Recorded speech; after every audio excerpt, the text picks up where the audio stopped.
오늘 저에게 주시는 하나님의 말씀은 신약 성경 요한일서 말씀입니다. 요한일서 1장 5절부터 10절까지의 말씀입니다.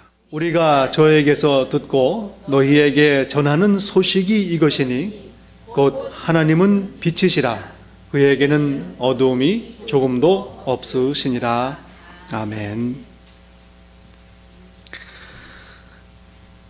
린다라는 이름의 어떤 젊은 아가씨가 늦 가을에 홀로 여행을 하고 있었습니다. 그 캐나다의 알버타에서 그 유콘 지역으로 가는 험하고 낡은 그런 고속도로를 따라가는 길이었습니다. 그 조그만 타운이 있는데 화이트 홀스라는 타운으로 가는 길이었습니다.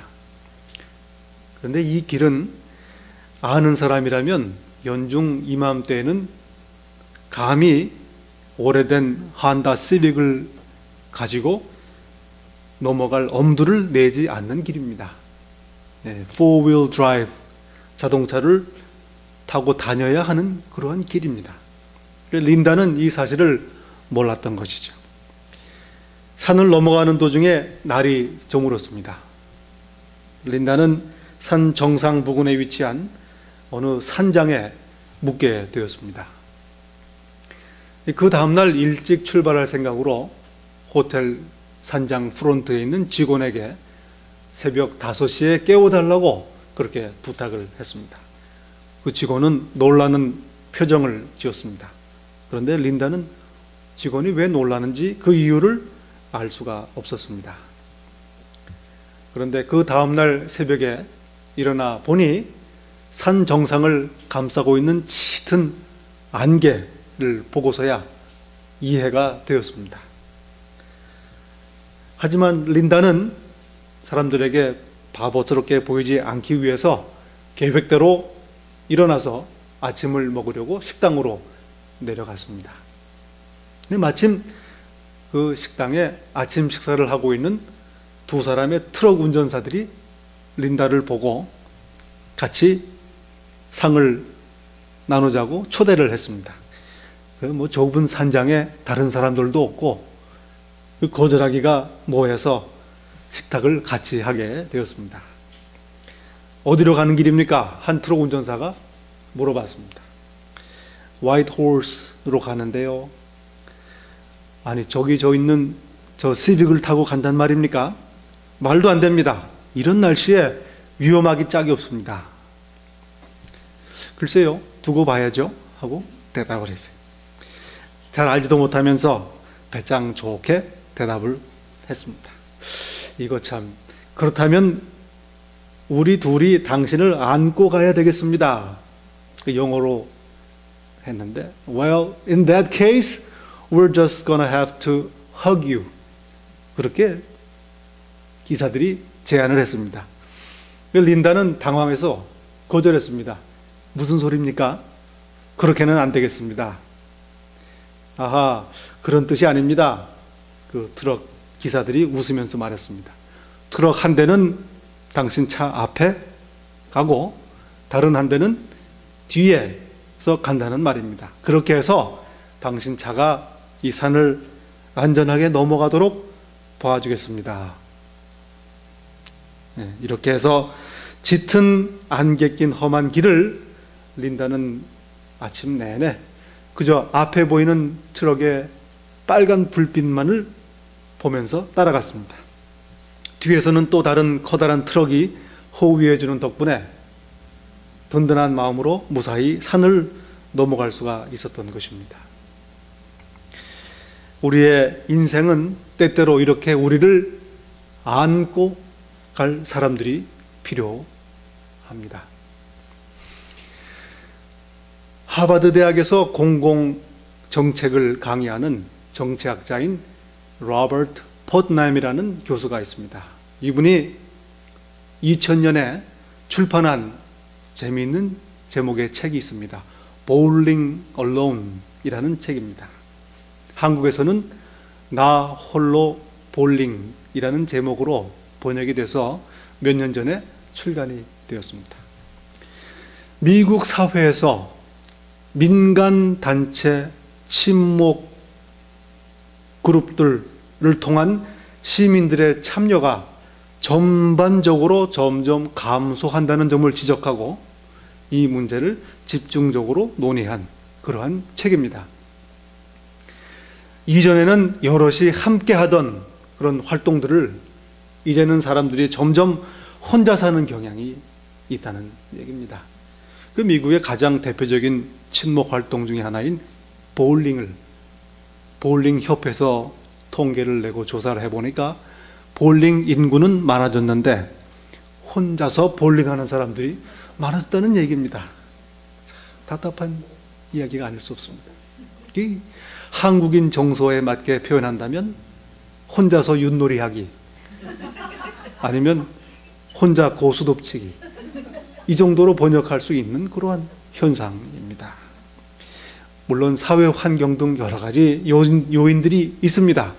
혼자서 식당에 가고 극장에 혼자 영화 구경을 갑니다. 그리고 심지어는 휴가도 혼자서 가는 그러한 것이 이상하지 않은 세대에 우리가 살고 있는 것입니다. 신앙도 그렇습니다. TV 앞에, 컴퓨터, 모니터 앞에 앉아서 음악을 듣고 찬송을 듣고 설교를 듣는 것이 예배라고 생각하는 많은 사람들이 있는 것입니다. 이 오늘날 사회에 일어나는 개인화 현상입니다.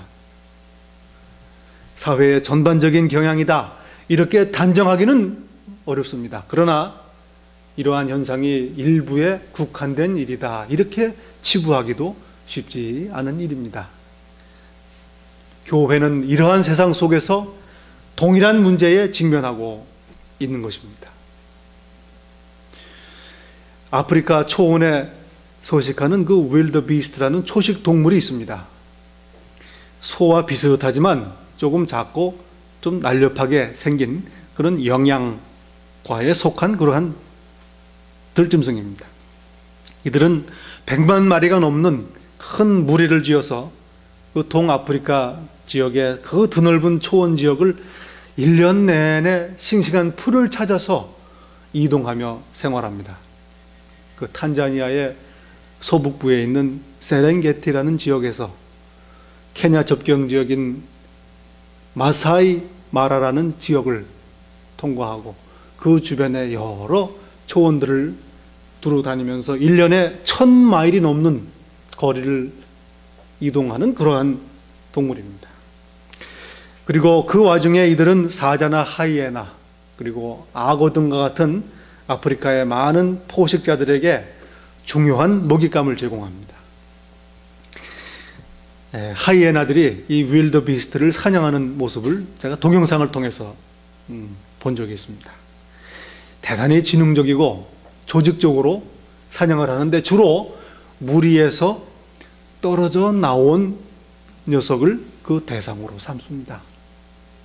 그렇지 않을 경우에는 목표를 정하고 그 대상을 무리로부터 분리시킨 다음에 그 다음에 쓰러뜨립니다. 물론 그 정한 목표를 사냥하는데 실패하는 경우도 종종 있습니다. 그런데 어떤 경우인가 보니 그 사냥감이 길을 쓰고 무리로 돌아가려고 할 경우에 실패를 하곤 합니다. 여러분, 신앙은 더불어 하는 것입니다. 신앙 삶은 함께 하는 것입니다. 그리스도인들의 삶은 성도의 교제를 통해서 이루어진다는 것입니다. 우리가 이걸 반드시 기억하고 있어야 될 것입니다. 예수님의 복음은 처음에는 로마 제국 안에 흩어져 있는 유대인들을 대상으로 먼저 전해졌습니다. 그러나 점차 이방인들에게도 복음이 전파되고 교회가 세워지기 시작합니다.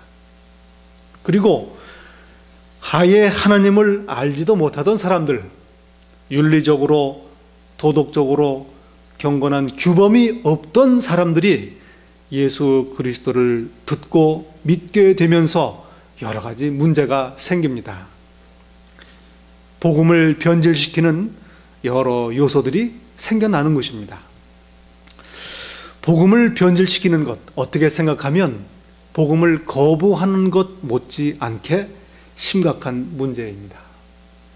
요한 사도는 오늘 자기가 보내는 이 서신인 요한 1서를 받아보는 수신자였던 이방인 교회들, 그들도 역시 이러한 문제를 가지고 있었습니다. 도덕적으로, 윤리적으로 죄 가운데 살더라도 여전히 우리는 하나님의 백성이요 하나님의 자녀다. 죄는 죄악된 육신에 속한 것이지 우리의 영혼에 관련된 것이 아니다. 왜냐하면 인간의 육신은 연약하고 악하지만 영혼은 순수하고 완전하기 때문이다. 그러므로 육신이 죄를 짓더라도 우리의 영혼은 범죄한 것이 아니며 죄가 없으며 그러므로 구원을 받는다. 이러한 주장입니다. 대단히 심각한 그러한 변질이 일어난 것입니다. 매우 고상하고 지적으로 들립니다. 그리고 설득력이 있는 것만큼이나 위험하고 잘못된 그러한 심각한 주장이라는 것입니다. 오늘 본문에서 요한 사도는 이러한 거짓 가르침을 경계하고 교훈을 주고 있는 것입니다. 여러분, 복음을 전파하는 목적이 무엇입니까? 성도 간의 교제를 이루는 데 있는 것입니다.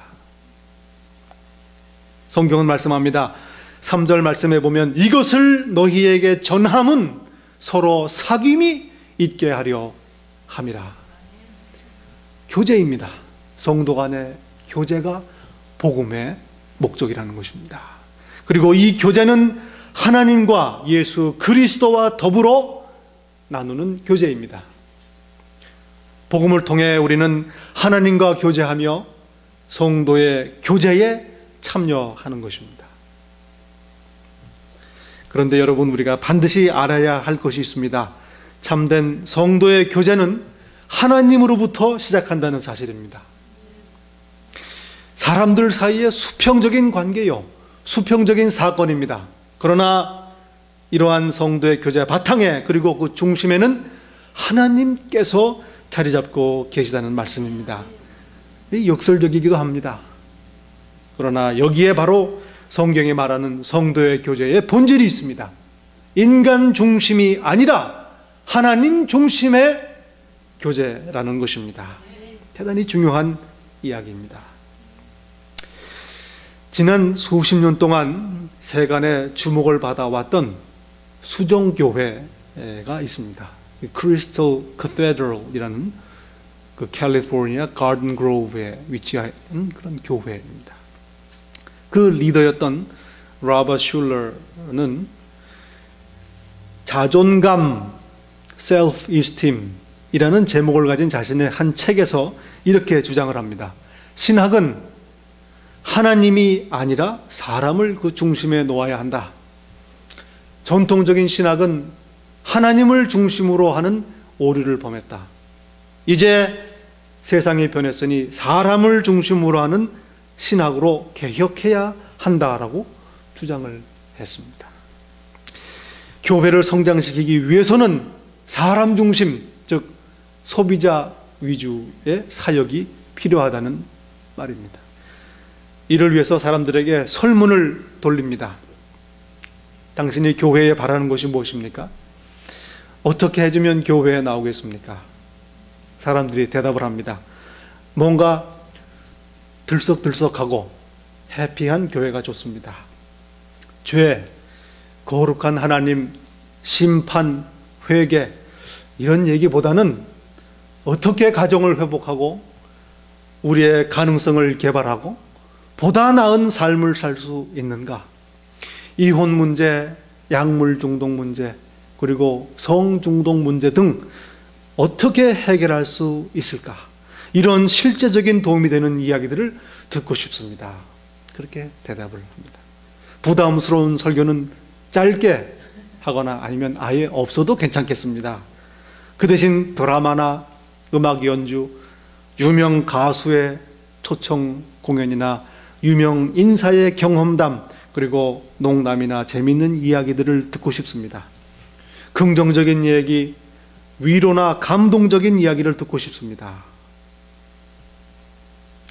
수정교회는 이러한 종교 소비자의 욕구에 맞추어서 사역을 했습니다. 사실 이 수정교회에 대해서 많은 사람들이 걱정을 했었습니다. 제가 신학교 다닐 때에도 다른 신학생분들과 이런 걱정을 했던 기억이 있습니다.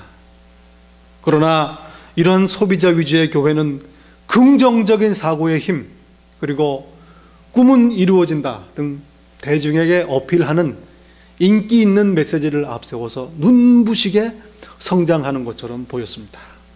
그 당시 전 세계에서 가장 많은 시청자를 가지고 있는 TV 예배 프로그램이었던 것입니다.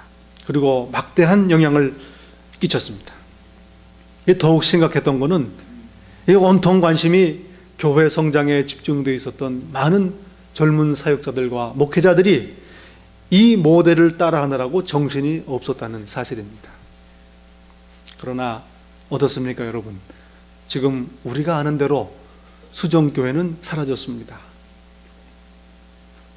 그리고 그 모델을 따라하던 많은 교회들이 그 후유증으로 혼란에 빠졌고, 세상을 향해서도 복음을 가리우고 하나님의 영광을 가리운 것이 사실입니다.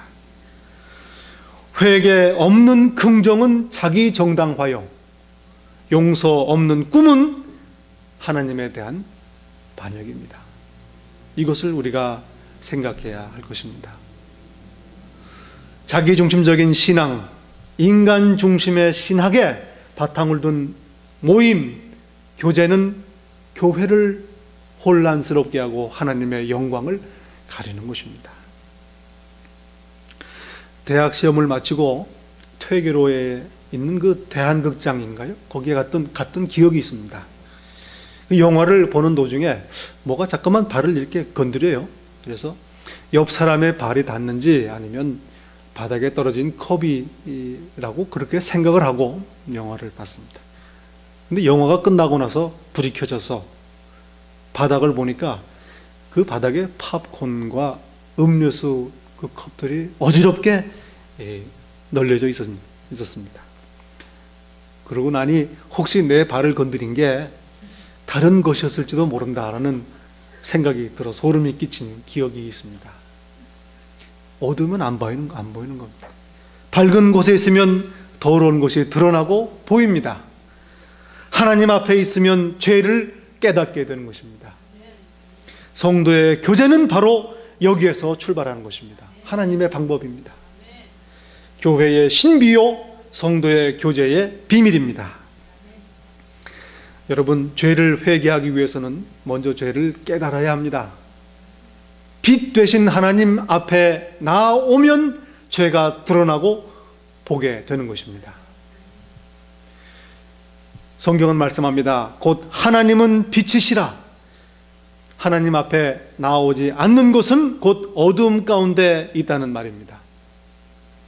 빛 되신 하나님께서 계신 곳에서는 어두움이 사라지기 때문입니다. 그러므로 어두움 가운데 행하면서 하나님과 교제를 나눈다고 주장하는 것은 거짓말이라고 오늘 본문은 말씀하고 있는 것입니다. 만일 우리가 하나님과 사귐이 있다 하고 어두운 가운데 행하면 거짓말을 하는 것입니다. 벨칸토 창법이라고 그런 성악의 기법이 있습니다. 그 존 서덜랜드라는 오페라 가수와 더불어 쌍벽을 이루면서 60년대 70년대에 를 풍미했던 그 베벌리 세일스라는 그런 오페라 여가수가 있습니다. 80년대에는 뉴욕 시립 오페라 지휘자로 일을 했습니다. 그런데 심각한 비만으로 인해서 젊었을 때 모습은 다 사라지고 더 이상 버틸 수 없는 지경에 이르렀습니다. 키가 저와 비슷한 사람이었는데 몸무게가 215파운드까지 이르렀습니다. 그러나 여전히 그녀는 문제를 인정하지 않았습니다. 그러다가 어느 의사의 도움으로 자신의 비만이 질병이라는 사실을 깨닫게 됐습니다. 그리고 1년 만에 75파운드를 감량하는데 성공해서 신문 기사에 나오기도 했습니다. 문제는 소량의 저칼로리 음식을 꾸준히 유지할 수 있느냐가 아니고 자신이 비만이라는 사실을 깨닫는 데 있었던 것입니다. 그녀는 이렇게 말합니다. 어느 날 아침 잠에서 깬 뒤 나는 내가 환자라는 것을 깨달았습니다. 그리고 의사를 찾아갔습니다. 그러나 저울의 눈금을 믿을 수가 없었습니다. 그러자 의사가 말했습니다. 제발 정신 좀 차리세요. 저울 위에 있는 저 살찐 발이 누구 겁니까? 그녀는 이렇게 회고합니다. 일단 문제를 깨닫고 인정하고 나자 그 다음부터는 시간 문제였습니다. 하나님 앞에 나올 때 죄를 깨닫게 됩니다. 인정하게 됩니다. 그때부터 문제가 해결되는 것입니다. 죄가 없다고 주장하는 것, 그리고 죄를 짓지 않았다고 주장하는 것이 심각한 문제인 까닭이 여기에 있는 것입니다.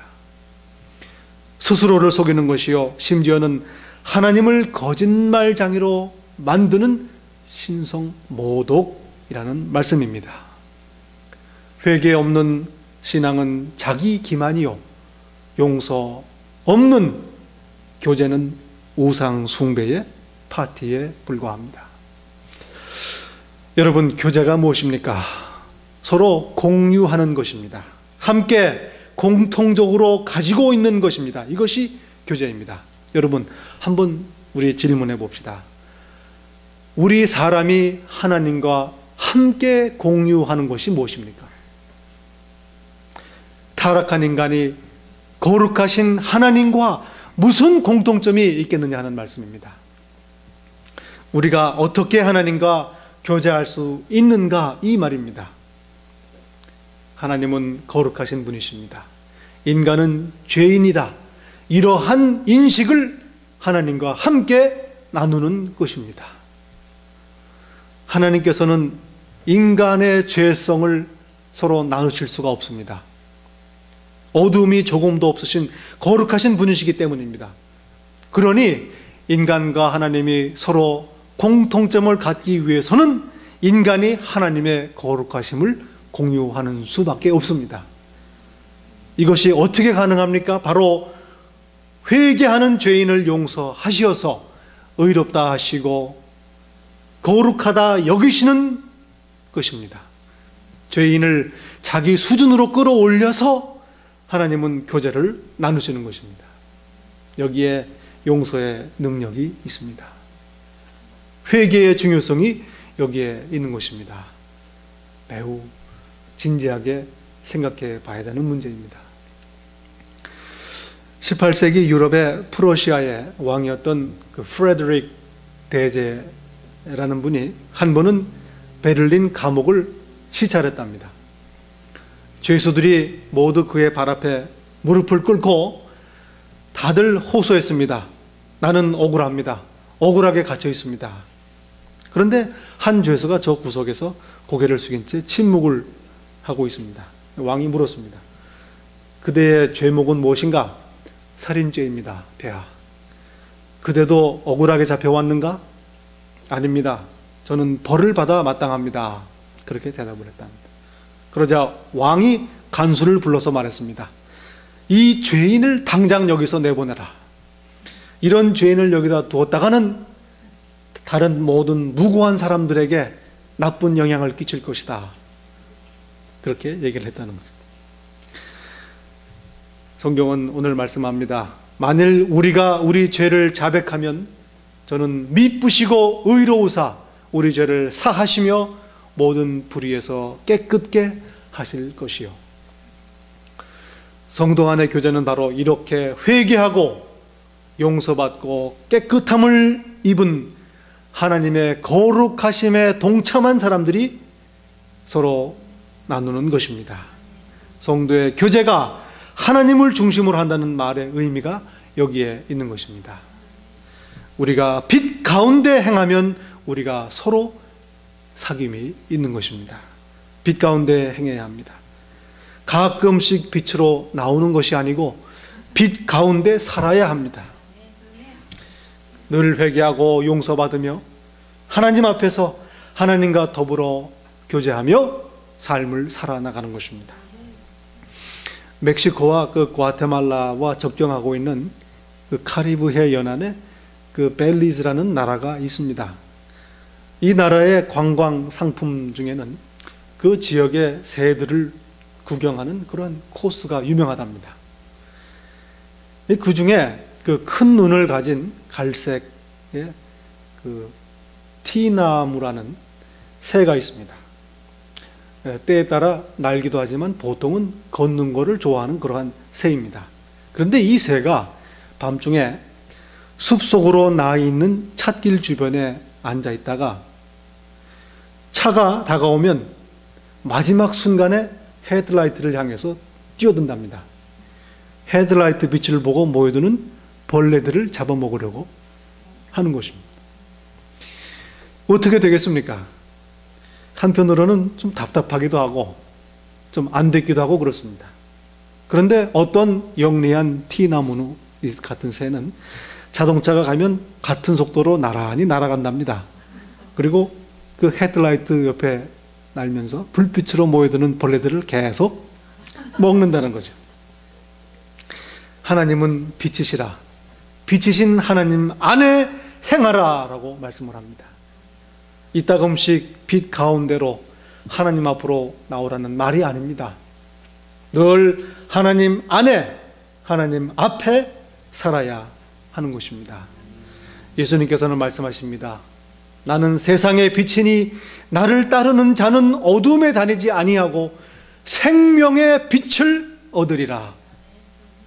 예수 앞에 나올 때 생명을 얻는 것입니다. 하나님과 사귐이 있기 때문입니다. 우리를 빛 가운데 나오도록 부르시는 것, 그리고 그 빛 가운데에 행하도록 허락하시는 것이 하나님의 은혜입니다. 죄를 보게 하시고 회개케 하시는 것이 은혜요, 용서하시고 깨끗게 하시어서 우리와 교제하시는 것이 은혜입니다. 그리고 이로써 우리에게 성도의 교제를 허락하시는 것, 그것이 하나님의 은혜인 것입니다. 같이 기도하겠습니다. 참 빛 되신 하나님 아버지, 이 시간 빛 앞으로 나와 빛 가운데 거하기로 결단하며 하나님을 예배하는 당신의 백성들을 위하여 기도합니다. 하나님께서 들으시고 우리 주 예수 이름으로 드리는 이 기도를 응답하소서. 하나님 아버지, 당신의 자녀들을 한 사람 한 사람 기억하시고 그들이 영육간에 예수의 능력과 예수님의 평안과 강건함을 누리며 오늘을 살게 하소서. 악한 자들로부터 보호하시고 모든 시험과 유혹으로부터 하나님 지키시어 하나님의 예비하신 축복 가운데 빛 가운데 삶으로 이 세상을 승리하도록 인도하소서. 하나님이 허락하시고 하나님이 주신 귀한 가정을 주님께서 기억하시며 그 가정이 하나님이 주인 되시고 하나님을 예배하는 가정 되게 하시며 하나님의 나라를 이루는 가정 되게 축복하소서. 부부간에 회복시키시고 서로 존경하며 사랑하게 하시고 자녀와 서로 화목하며 서로 섬기는 하나님의 나라를 이루게 하소서. 하나님이 허락하신 귀한 일터를 위하여 기도합니다. 하나님, 모든 일들을 하나님이 허락하시는 줄을 우리가 깨닫게 하소서. 그리하여 맡겨진 일들을 주께 하듯이 하게 하시고 감사와 기쁨과 소망 가운데 감당하게 하시옵소서. 하나님의 영광을 드러내게 하시고 그 맡기신 일들을 통해서 하나님의 나라를 확장하소서. 그리고 허락하신 사업장들을 위하여 기도합니다. 하나님께서 친히 함께 거하시고 운영하시고 주인이 되시어서 이 세상의 그 모든 어떠한 것들도 감히 측량할 수 없는 놀라운 축복과 은혜를 허락하소서. 하나님 영광 돌리게 하시고 하나님을 위하여 사업장을 경영하게 하소서. 그리하여 하나님이 허락하시는 인도하심과 형통하심을 경험케 하소서. 날마다 아침마다 새 힘을 주시고 새 소망을 주시고 능력을 주시옵소서. 만나는 사람들마다 오고 가는 사람들마다 하나님의 영광을 보게 하시고 복을 받게 하시고 예수 그리스도의 향기를 누리게 하소서. 하나님의 나라로 삼으시옵소서. 하나님 또한 주님의 몸된 교회를 위하여 헌신하고 섬기는 당신의 귀한 백성들을 위하여 기도합니다. 그들을 주님께서 귀하게 여기시고 여러모로 갑절로 축복하시어서 교회를 섬기고 하나님을 예배하는 것이 행복과 형통의 지름길임을 간증하게 하시고 드러내게 하시옵소서. 하나님께서 그들의 생각과 말과 손, 발 하나하나를 주님께서 일일이 인도하시어서 하나님 영광 받으시고 몸된 교회를 세우시옵소서. 이 시간 머리 숙여 하나님께 기도하는 백성들을 한 주간 동안도 기억하시고 하나님께서 눈동자와 같이 보고 가시며 앞서 나가 싸우시고 인도하심으로 말미암아 승리하는 한 주 살도록 주님 이끄소서. 감사하고 우리를 빛의 생명으로 축복하시는 예수 그리스도의 이름으로 기도하옵나이다. 아멘.